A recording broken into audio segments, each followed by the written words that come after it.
बिस्मिल्लाहिर्रहमानिर्रहीम, अस्सलाम वालेकुम। तो नाज़रीन, नवाज शरीफ साहब के हवाले से अच्छी खबरें सुनने में आ रही हैं।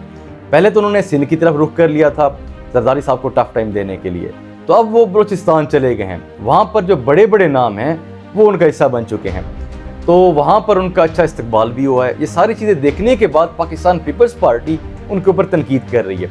तनकीद तो खैर पहले भी कर रहे थे, लेकिन अब भरपूर तरीके से तनकीद कर रहे हैं। तो ये दोनों जमातें जो हैं, जो आपस में एक दूसरे के ऊपर तनकीद कर रही हैं, तो कुछ टाइम पहले मतलब पिछली हुकूमत के अंदर इनके अंदर इतनी मोहब्बत थी कि देखकर लगता नहीं था कि आपस में ये इस तरीके से हो जाएंगे या तनकीद करेंगे। तो ऐसे लगता था कि दो जमातें जो हैं एक बनने जा रही है, मतलब इतनी मोहब्बत थी इनके अंदर। लेकिन क्योंकि इलेक्शंस करीब आने वाले थे, जब इलेक्शंस करीब आते हैं तो जो मोहब्बतें होती हैं, जो ताल्लुकात होते हैं, वो फिर कमज़ोर पड़ जाते हैं। तो इसीलिए अब तनकीद का सिलसिला जो है वो जारी है।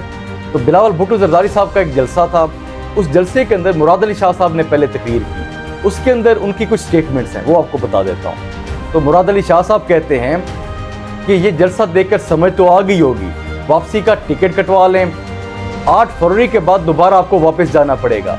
तो इस तरीके से उन्होंने तनकीद की। इस तनकीद के ऊपर बिलावल भुट्टो जरदारी साहब मुस्कुराते रहे हैं। तो इसके बाद बिलावल साहब को स्पीच करने के लिए आए। तो बिलावल साहब ने अपनी स्पीच के अंदर कहा कि अवाम ने 5 साल सिलेक्टेड राज को बर्दाश्त किया। अब वो कहते हैं कि मजीद गुंजाइश नहीं है, अवाम मजीद बर्दाश्त नहीं कर सकती, हम ये होने नहीं देंगे। तो ये बिलावल साहब की स्टेटमेंट्स थी। तो 5 साल सिलेक्टेड राज की जो बात कर रहे हैं, 5 साल में 3.5 साल पाकिस्तान तहरीक इंसाफ के हो गए, 1.5 साल पीडीएम की जमातों का, जिनका पाकिस्तान पीपल्स पार्टी खुद भी हिस्सा थी। तो मतलब बिलावल भुट्टो जरदारी साहब अपने ऊपर तनकीद कर रहे थे। इसके अलावा वो पाकिस्तान तहरीक इंसाफ को, नून लीग को अलग नामों से पुकारते रहे अपनी तकरीर के अंदर। तो नून लीग को कहते रहे महंगाई लीग, उसके अलावा पाकिस्तान तहरीक इंसाफ को तहरीक इंतशार के नाम से पुकारते रहे। तो इसके अलावा बिलावल साहब कहते हैं कि सदर जरदारी की मेहनत से अगर उनका वज़ीर आज़म बन सकता है, मतलब नून लीग का, तो सदर जरदारी की मेहनत से जियाला भी पीएम बन सकता है।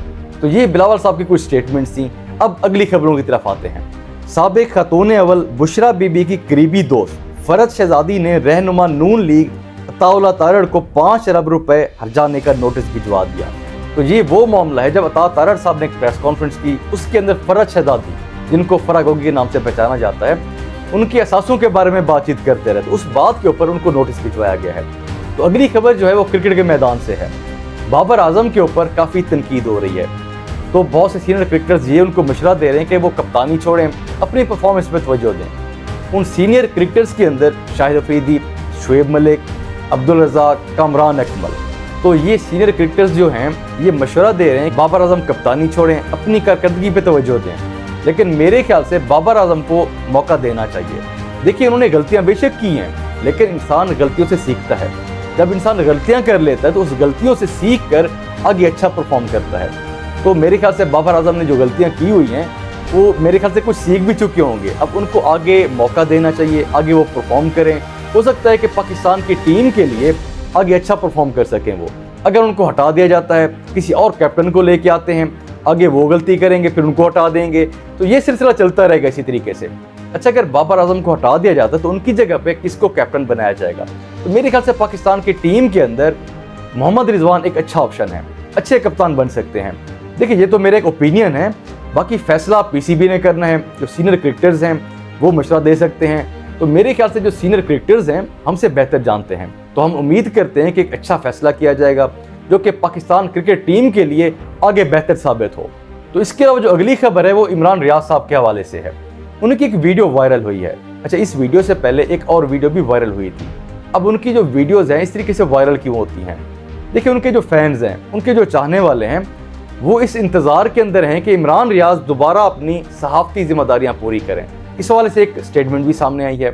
उनके जो करीबी दोस्त हैं मियां अली इशफाक, उनकी एक स्टेटमेंट सामने आई है। वो कहते हैं कि 1 या 2 महीने के अंदर अंदर इमरान रियाज अपनी सहाफ़ती जिम्मेदारियां अदा करते हुए नजर आएंगे। तो मेरे ख्याल से ये एक बहुत अच्छी खबर है।